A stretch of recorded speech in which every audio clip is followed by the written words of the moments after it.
I noticed that the more high-performing, the more senior, the more Right. successful, the harsher the self-critic. Kaya nga tingin ko, kaya sila umabot doon. Yeah. Dahil ang harsh nila. Yeah. So, takot siguro sila na mag-fail, di ba? maging kampante. Oo. Parang it has worked for them so much. Yes.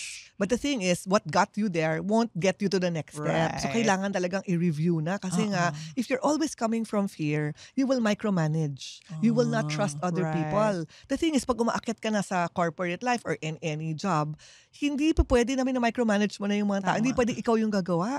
So, you have to start shifting from fear na baka hindi nila kaya or kailangan di kami magaling, kailangan maging magaling kami to I trust them. Right. How? So, instead of hindi nila kaya, i-shift mo rin, paano kaya sila matutulungan para maging kaya nila? Okay. So, how can I versus, Right. it's the same na shift ng script ko kanina na hindi ko kaya, paano ko kaya magiging kaya?